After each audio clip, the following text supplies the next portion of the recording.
தமிழர் திருநாளாம் பொங்கல் பண்டிகை தமிழ்நாடு முழுவதும் பாரம்பரிய கலை நிகழ்ச்சிகள், விளையாட்டுப் போட்டிகள் என உற்சாகமாக கொண்டாடப்பட்டது. மாமல்லபுரம் அருகே கடம்பாடி கிராமத்தில் நடைபெற்ற சமத்துவ பொங்கல் கொண்டாட்டத்தில் ஜெர்மனி மற்றும் இங்கிலாந்து நாட்டைச் சேர்ந்த சுற்றுலா பயணிகள் பங்கேற்று தமிழர் பாரம்பரிய முறைப்படி இயற்கையை வணங்கினர். தித்திக்கும் பொங்கலை சாப்பிட்ட வெளிநாட்டினர் கடலை மிட்டாயை கேட்டு வாங்கி ருசித்து மகிழ்ந்தனர்.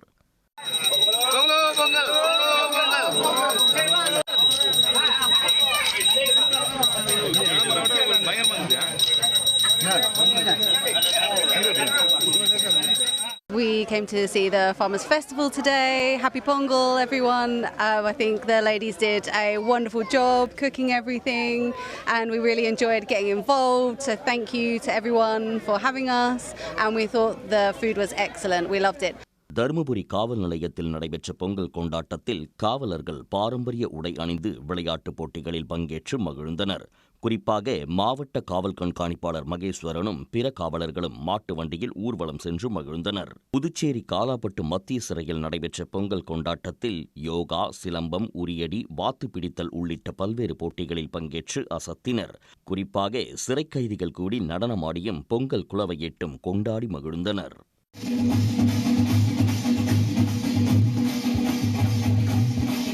விழுப்புரம் மாவட்டத்தில் உள்ள கலைஞர் அறிவாலயத்தில் நடைபெற்ற திராவிட பொங்கல் விழாவில் முன்னாள் அமைச்சர் பொன்முடி குடும்பத்தினருடன் பங்கேற்றார்.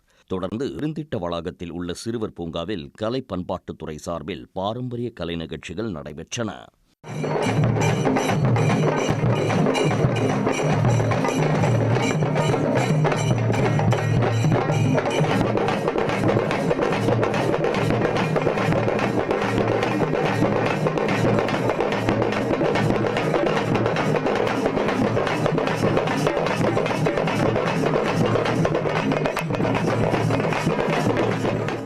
திண்டிவனம் அருகே ஆண்கள் மட்டும் கூடி பொங்கல் வைத்து வழிபடும் வினோத பொங்கல் கொண்டாட்டம் நடைபெற்றது.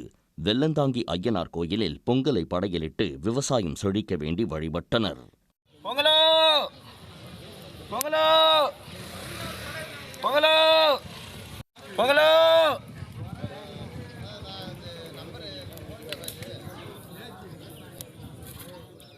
இவ்வாறு தமிழ்நாடு முழுவதும் பல்வேறு தரப்பினரும் சமத்துவ பொங்கல் விழாவை வெகு விமர்சையாக கொண்டாடி ஒருவருக்கொருவர் வாழ்த்துக்களை பகிர்ந்து மகிழ்ந்தனர். உடனுக்குடன் செய்திகளை தெரிந்து கொள்ள சன் நியூஸ் பெல் ஐகானை கிளிக் பண்ணுங்க.